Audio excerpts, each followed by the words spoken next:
মৰমৰ ছাত্ৰ ছাত্ৰীসকল, আজি আমি অসম জাতীয় বিদ্যালয়ৰ তৃতীয় শ্ৰেণীৰ নতুন গণিতৰ অনুশীলনী 2ৰ 4 নম্বৰ প্ৰশ্নটো আলোচনা কৰিম। চোৱা 4 নম্বৰটো কি কৈছে, তলৰ সংখ্যাবোৰ ডাঙৰৰ পৰা সৰুলৈ সজাই থিয়কৈ পাতি লোৱা আৰু যোগ কৰা। তাৰমানে ইয়াত আমাক তিনিটা কাম কৰিব লাগিব। 1 নম্বৰ কাম হৈছে ডাঙৰৰ পৰা সৰুলৈ পাতিব লাগিব, সজাই এইবিলাক সজাব লাগিব। 2 নম্বৰ হৈছে পাতিব লাগিব আৰু 3 নম্বৰ যোগ কৰিব লাগিব। চোৱা এইটো মই কৰি থৈছোঁ, তোমালোক বুজাই দিছোঁ। চোৱা 11 সংখ্যা দিয়া আছে। 11 সংখ্যাৰ ভিতৰত আমি কি কৰিম, সবতকৈ ডাঙৰ সংখ্যাটো বাচিম। ইয়াৰ ডাঙৰ সংখ্যা কোনটো? চোৱা আমি আগৰ ভিডিঅ'বিলাক তোমালোকে চাবা, তাত আছে যে যিটো সংখ্যাৰ কি হয়, যে অংক বেছি হয় এইটো ডাঙৰ হয়। ইয়াত চোৱা অংক কাৰ বেছি? এইটোৰ বেছি, এই দুটাৰ অংক বেছি। ইয়াত 4টা, ইয়াতো 4টা, ইয়াত 3টা, ইয়াত 2টা। তেনেহ'লে আমি কি কৰিম, এইটো আৰু এইটো, এই দুটাৰ মাজত কোনটো ডাঙৰ? চোৱা ইয়াত কি কৰিম, তেতিয়া আমি স্থান মান তাৰ হিচাপ কৰিম।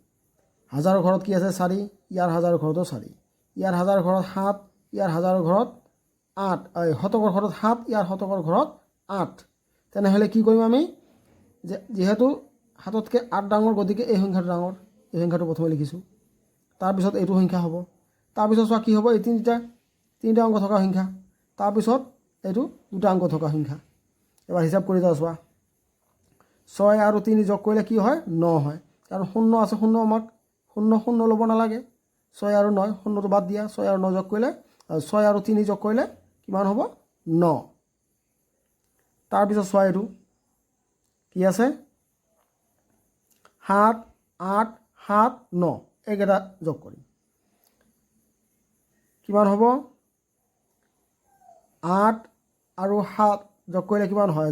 9 আৰু 7 যোগ কৰিলে কিমান হ'ব? 9 আৰু 7 16, 16ৰ লগত 8 যোগ কৰিলে কিমান হ'ব? হিচাপ কৰা। 24, 24ৰ লগত 7 যোগ কৰিলে কিমান হ'ব? 31।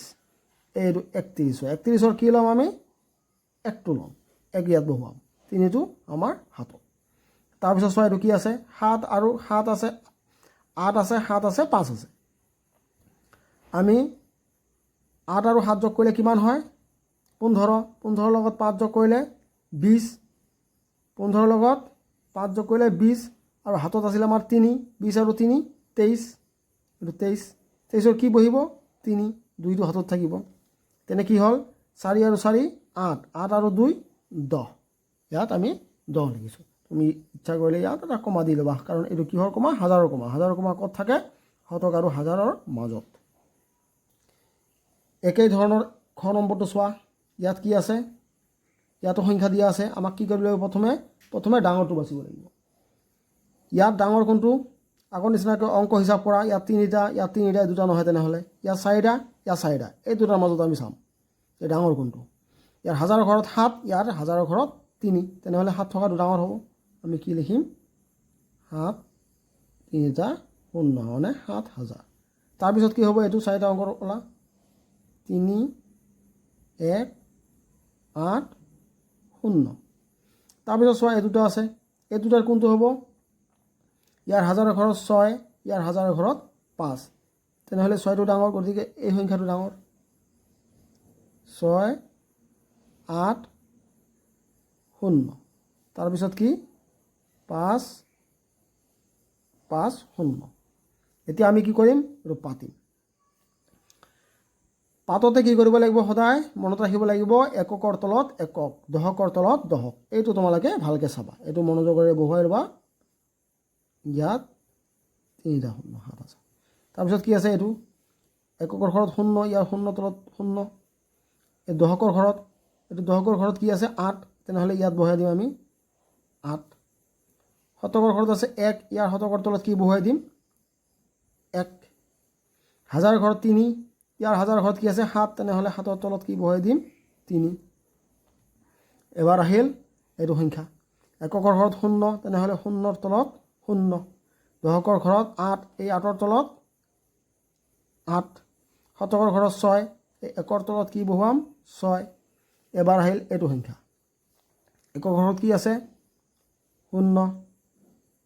দশকৰ ঘৰত 5, শতকৰ ঘৰত 5 ছয়বিলাক এককৰ ঘৰত একক চবকেইটা এনেকৈ মিলাই বহাইছোঁ। এতিয়া আমি কি কৰিম, এইকেইটা যোগ কৰি দিম, এইকেইটা যোগ কৰি দিম। তেনেহ'লে এইটো 0 0 যোগ কৰিলে কি হ'ব, 0 হ'ব। এবাৰ এইটো কি 0 আছে, এইটো বাদ দিয়া, তেনেহ'লে থাকিল কি 8 8 আৰু 5। 8 আৰু 8 যোগ কৰিলে কিমান হয়, 8 8 যোগ কৰিলে 16। 16 আৰু 5, 16 5 কিমান হ'ব, 16 5 21। 21ৰ কি লিখিম আমি, 1। হাতত থাকিল আমাৰ এই 2টো। এবাৰ সংখ্যা কি 0 0টো বাদ দিয়া, ইয়াত থাকিল কি 1, ইয়াত 6, ইয়াত 5। এইকেইটা যোগ কৰিলে 6 আৰু 1 যোগ কৰিলে 7। 7 আৰু 5, 7 আৰু 5 কিমান, 12।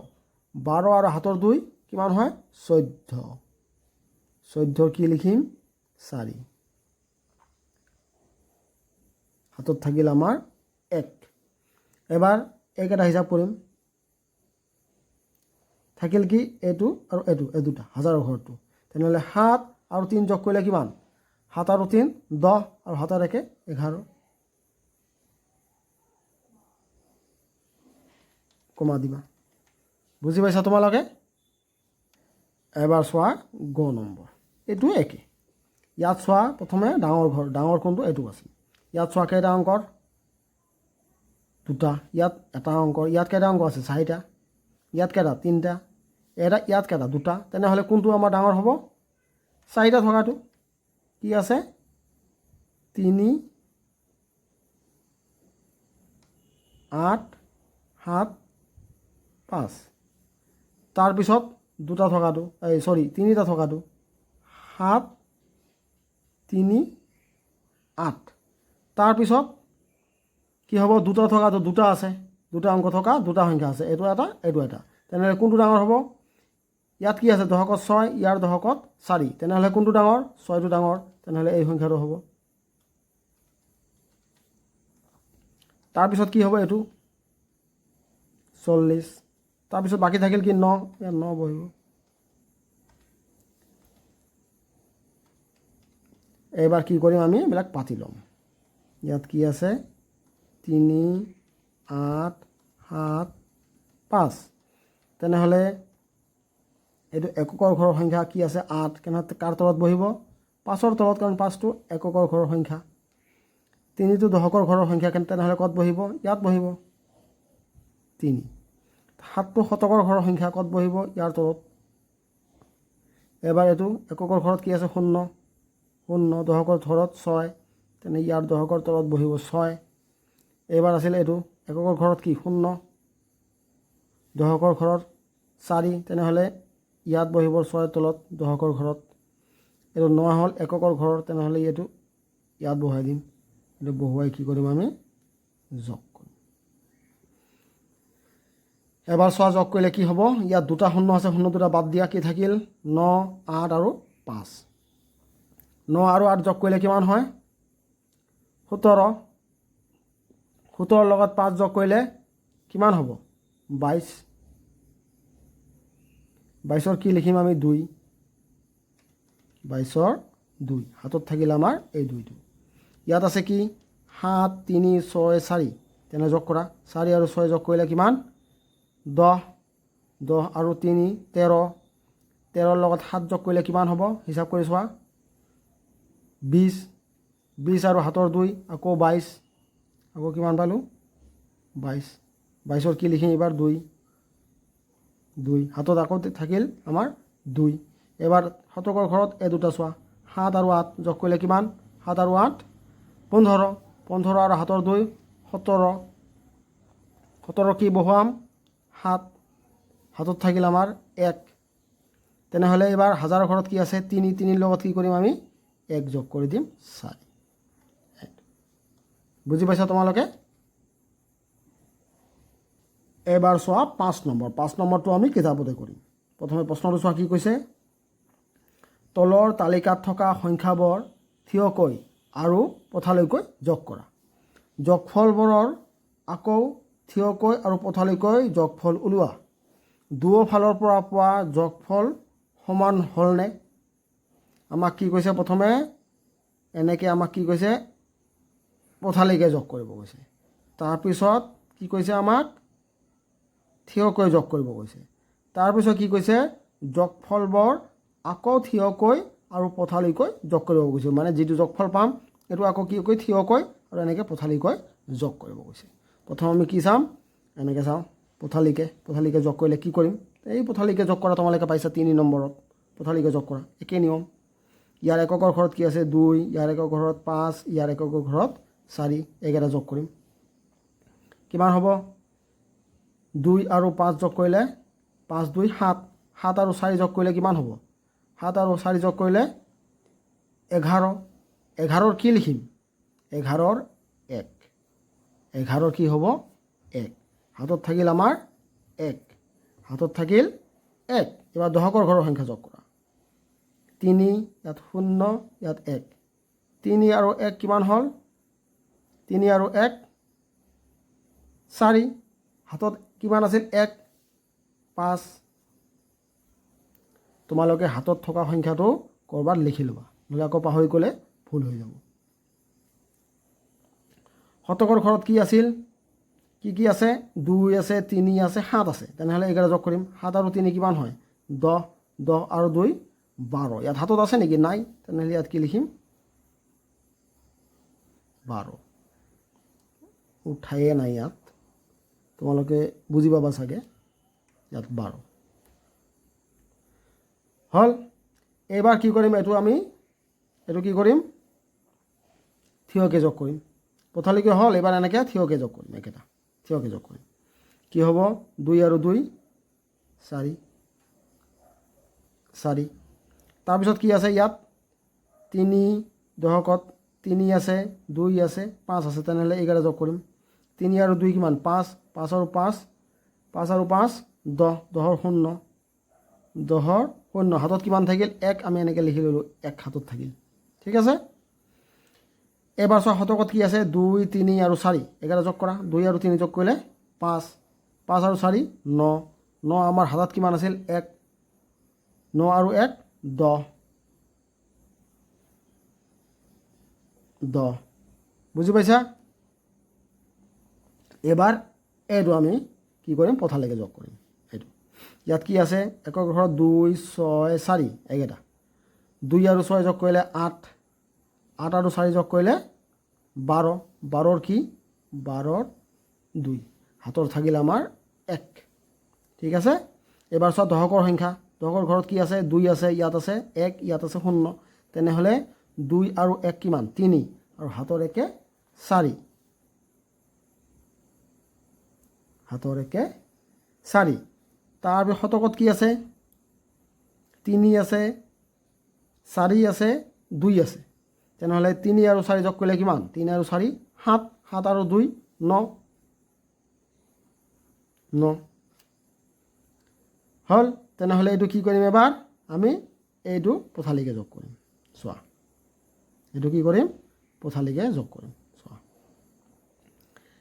এককৰ ঘৰত 5 আছে 6 আছে 0 আছে তেনেহ'লে 5 আৰু 6 কিমান 5 আৰু 6 11, 11ৰ 1 হাতত থাকিল আমাৰ 1 দশকৰ ঘৰত কি আছে ইয়াত 0 ইয়াত 1 ইয়াতো 0 তেনেহ'লে 1 আৰু হাতৰ 1 2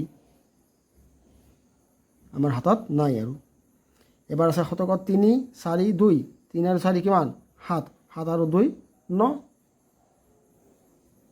9 এবাৰ এইটো পথালিকৈ চোৱা ইয়াত কি আছে এককৰ ঘৰত 0 0 0 তেনেহ'লে কি হ'ব 0 দশকৰ ঘৰত কি আছে চোৱা দশকৰ ঘৰত 5 0 আৰু 3 তেনেহ'লে 0টো বাদ দিয়া কি থাকিল 5 আৰু 3, 5 আৰু 3 যোগ কৰিলে কিমান 8। এবাৰ চোৱা শতকৰ ঘৰত কি আছে চোৱা শতকৰ ঘৰত আছে 4 2 3 তেনেহ'লে এইকেইটা যোগ কৰিম 4 আৰু 2 কি হ'ল 6, 6 আৰু 3 6 আৰু 3 হ'ল 9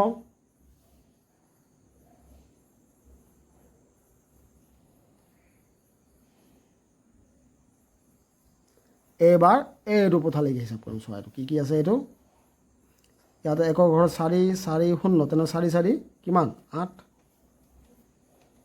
দশকৰ ঘৰত 1 0 3 তেনেহ'লে 3 আৰু 1 যোগ কৰিম কিমান হ'ব 4 শতকৰ ঘৰত কি আছে 7 2 3 তেনেহ'লে কিমান হ'ব 7 আৰু 2 9 9 আৰু 3 12 12 চোৱা তোমালোকে আমি কি কৰিলোঁ যোগফলবিলাক পালোঁ আমাৰ পথালৈকে যোগফল একেটা পালোঁ থিয়কৈ যোগ কৰাবিলাক যোগফল একেটা পালোঁ আমাৰ প্ৰশ্নটোত কি কৈছে যে প্ৰথমে পথালিকৈ আৰু থিয়কৈ যোগ কৰিব কৈছে তাৰপিছত কি কৰিছে যোগফলবোৰ আকৌ থিয় আৰু পথালিকৈ যোগ কৰিব কৈছে এইকেইটা এনেকৈ থিয়কৈ যোগ কৰিব কৈছে এইকেইটা এনেকৈ পথালিকৈ যোগ কৰিব কৈছে আৰু চাব কৈছে যে দুয়োটা যোগফল একে হয়নে নাই তেনেহ'লে আমি ইয়াৰ পিছৰ কামখিনি কৰিম চোৱা ইয়াত এনেকৈ থিয়কৈ যোগ কৰোঁ প্ৰথমে 2 আৰু 1 3 কিমান হ'ল 3 তাৰপিছত দশকত কি আছে 8 ইয়াত 4 ইয়াত 5 8 আৰু 4 কিমান হ'ল 12 12 5 17 17ৰ 7 হাতত থাকিল আমাৰ 1 এবাৰ শতকৰ ঘৰত কি আছে ইয়াত 9 আছে 9 আছে ইয়াত 2 আছে তেনেহ'লে 9 আৰু 9 যোগ কৰিলে কিমান হয় 18 18 2 20 20 আৰু 1 যোগ কৰিলে 21 21ৰ 1 হাতত কিমান থাকিল এবাৰ 2 থাকিল এবাৰ হাজাৰৰ ঘৰত কি আছে ইয়াত আছে 1 2 আৰু 1 যোগ কৰিলে 3 এইটো পালোঁ এইবাৰ চোৱা পথালিকৈ যোগ কৰি এইটো পাওঁ নাই চোৱা 8 আৰু 1 যোগ কৰিলে কিমান 9 9 আৰু 4 13 13ৰ 3 13ৰ 3 হাতৰ কিমান থাকিল 1 এবাৰ দশকৰ ঘৰত চোৱা কি আছে 0 ইয়াত 2 ইয়াত 4 তেনেহ'লে কি কৰিম 4ৰ লগত 2 যোগ কৰিম 4 আৰু 2 6 হাতৰ 1 7 মিলি গ'ল এইখিনিলৈকে তাৰপিছত চোৱা শতকৰ ঘৰত কি আছে ইয়াত 2 ইয়াত 9 2 আৰু 9 যোগ কৰিলে 9 আৰু 2 11ৰ 1 হাতত থাকিল কিমান আমাৰ 1 হাতত কিমান থাকিল 1 এবাৰ চোৱা হাজাৰৰ ঘৰত কি আছে ক'ত হাজাৰৰ ঘৰত ইয়াত 1 আছে ইয়াত 1 আছে 1 আৰু 1 যোগ কৰিলে 2 হাতৰ 1 3 তেনেহ'লে কি হ'ল আমাৰ অংকটো ইয়াৰ যোগফলটো পথালিকৈ আৰু থিয়কৈ যিটো যোগ কৰিলোঁ এই যোগটো আমাৰ মিলি গ'ল বুজি পাইছা তোমালোকে এবাৰ খ নম্বৰটো একেই তোমালোকে এইটো নিজে কৰিবা একেই নিয়ম একেই যদি এইটো তোমালোকে বুজি পাইছা তেনেহ'লে এইটো বুজি পাবা আৰু তোমালোকে মোৰ আগৰ ভিডিঅ'বিলাক চাবৰ কাৰণে মোৰ চেনেলটো ছাবস্ক্ৰাইব কৰি ল'বা